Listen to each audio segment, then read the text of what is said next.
Hello. Um, just another moan for the day. My favourite. Um, I was looking at people with electric cars, and they, like I'm doing, give their opinion on YouTube. And there's a guy who is saying that you don't need a long range electric car, even though he's just sold his long range electric car. But so you don't need a long range electric car because you very rarely go a long way, which is true. But you might want to go a long way, mightn't you?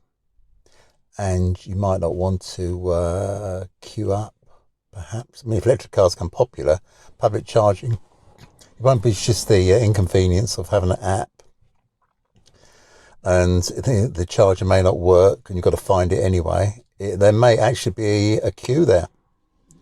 Now, wouldn't that be the pits? Because if you're going to charge for a minimum of half an hour, really, you definitely don't want to queue up as well.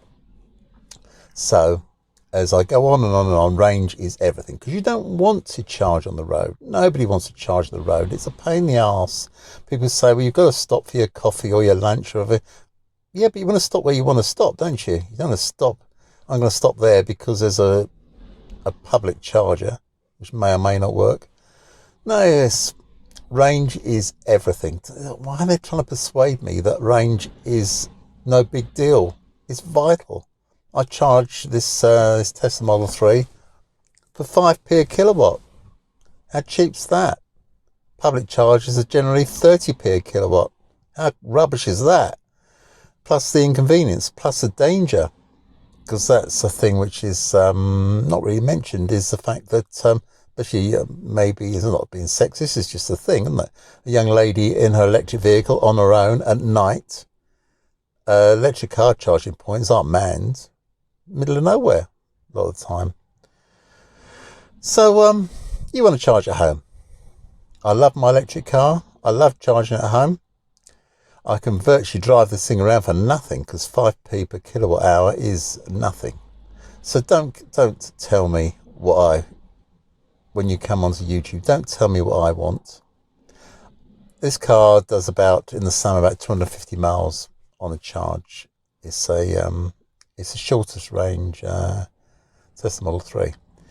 In the winter, I'll be lucky to get 200 miles realistically, because batteries don't like being cold and the heat goes out to the roof, and it's not got a heat pump. But good news is the latest Tesla Model 3s have a heat pump. That is good news. That really is good news. So their range is even more. My perfect car, 500 mile range. Not because I'm going to do 500 miles in a day, but I don't want anything to do with a public charger. And I've got a Tesla which have got great public chargers. But I feel sorry for people who do long distances, who haven't got a Tesla. Hunt the charger. Who needs that? Hunt the charger. What a pain in the arse. No, range is everything. The cars cost a bit more, but they're cheaper to run. And the batteries last longer. And the residuals are better. It goes on and on. Oh, and they're cleaner. Cleaner at home, of course, is your own thing. Especially with this COVID knocking about. Do you really want to go to a public charger? Nobody's manning it. Nobody's cleaning it. No, I tell you what. Long range. You need a long range. This has got long range. Not the longest range, but you can't have too much, can you? You can't have too much. There's other people, and they're saying, oh, hydrogen's the future. Hydrogen cars, that's what we want. What a load of drivel. One thing is nowhere to get it from in this country. Another thing is the gas cylinder in the car will be under pressure. And I think like bombs at hydrogens, don't they? Hydrogen bombs are great stuff. And how do you get hydrogen to the hydrogen filling station? On high pressure lorries, I suppose, and then you got to use lorries to get the hydrogen to the station. It's absolute drivel.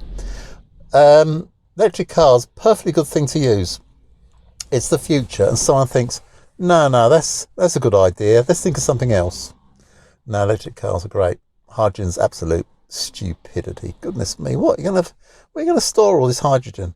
That's when you get it to the hydrogen filling station. That's comical, absolutely ridiculous. Yeah, electric cars are great. Long range is great. Public charging is crap. And so that's what you want. Long range, 500-mile range, super duper in a small country. Sorted. And yes, of course I don't do 500 miles a day. But that's not the point, is it? You've got to go there and back. If you've got a car with 200-mile range, which is at the moment is quite a good range, that's 100 miles there and 100 miles back if you don't want to public charge from there to home. And in fact, it's not that, because you shouldn't really charge more than 80%. So now we're down to about 180 miles. And you shouldn't really charge the car full. So, yeah, I think I just did that, didn't I? I had 180 miles. Also, charging the car in a public charge, they charge slowly from 80% because they buffer. And they charge slowly up to 20%. That's why people keep saying charging your car from 20% to 80%. They keep quoting the charging time for that, because that's the quick period. They buffer both other ends. So yeah, longer range the better. You can't have too much range. As I say, 200 car with 200-mile range is realistically, if you want to get there and back, you don't want to hunt the charger. It's more like an 80-mile trip. I'll take an example. My wife's got a Kia Soul, and this is in the summer as well. Kia Soul and 30 kilowatt, very efficient car, very nice car. The range quoted at 150, which of course is a bit of a stretch. Now I live 50 miles from Brighton.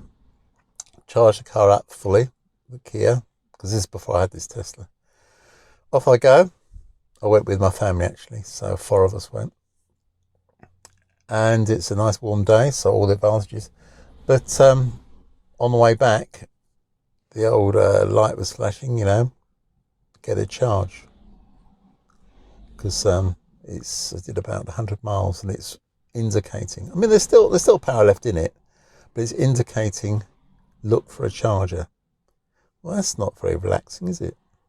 I mean, I didn't want to see it. Passengers don't want to see it. Nobody wants to see it. Hunt a charger. Who wants that? That's just to my most local seaside resort. This car, I've never had anything like that. Actually, saying that, once I did. Once, this is at Christmas. And this is totally my fault. I let it run down to 50-mile charge left. And I was going to take my daughter home from where I live. Not far, a round journey of only about 30 miles. Had 50 miles in it. I thought, oh, it's all right. My fault. That's all right. Cold and frosty. God almighty. Coming back, I got home with 5 miles left. Now, comically, the car didn't even warn me that it was that low. And so I pressed a few buttons to see what I can do on the screen, and it says here's a nearby supercharger, because at that time Tesla's only showed superchargers on the map. Supercharger was I never would have got there. It's much further away than the charge I had. So that's a nice thing. Thank you for telling me there's a supercharger when I can't get to it. But that's my own fault. And because I should have charged it. There's no effort at home. I should have charged it, but I just didn't. So silly me. But there, I had 50 miles in it. On paper, it should have been fine, but realistically, it was a tense moment. The only tight moment I've had in this car. Because at the moment I've got 159 miles of range in it, but 3/4 of a battery, and it's a nice car. It grows on you, this car. When I first got it, I wasn't so sure. It's because I thought it had sort of, you could say electric cars lack personality because they're so good. And there's some blokes just parked next to me, in the middle of nowhere. Some arsehole parks right next to you. Anyway, so yeah, the car's really good. Maybe it does lack personality, but it's certainly got a lot of performance. But I feel, you know, look at it like this: when you got your electric lawnmower and you don't use it all winter, it's stuck in the shed and it's damp and cold and that, and spring comes along or the grass starts growing, you think, oh, I'll get the lawnmower out, plug it in, it's perfect. It starts off every time. That's an electric car. It starts every time. There's nothing to go wrong. Nothing to go wrong. Far less parts. And so think of it as your electric lawnmower. No hassle. No hassle at all. And so that's it for the day, really. I mean, people talk about, oh yeah, let's say people talk about petrol this, petrol that, diesel this, diesel that.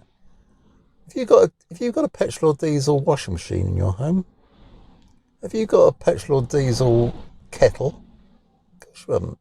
Well, you're absolutely ridiculous. So, because obvious sense, you can't, because it's electric, because electric's clean. You wouldn't have a petrol or diesel anything inside your house, would you? Because it'll kill you. So, electric car, very good. Solves all your problems, fills your life with joy. And the idea, but you get money back on well, if you're buying it, no servicing. And I'm leasing this. Actually, there's no servicing on this. Nobody's told me to do any servicing on this Tesla. On the Kia, they tell you to service it every year, because that's a thing. And it's quite common because you take the car in for a service and you wait for it to be done, and you wait for it for an hour or whatever. And I guess it spends an hour. You've got to take an hour to top up the windscreen washer bottle, because I don't know what else is there to do in it. So, but that's fine. That's fine. I'm sure there's people with plenty of Nissan Leafs who, well, of course there are older ones, never service it at all. Because what's there to do? Nothing to do. Brakes don't wear out. No oil to change. They're running their Nissan Leaf for bugger all. Anyway, so that's me for the day. I'm going now, and it's chucking it down with rain. And winter's coming, and we're all doomed. So that's my happiness for the day. I'll see you soon. Take care. Bye-bye.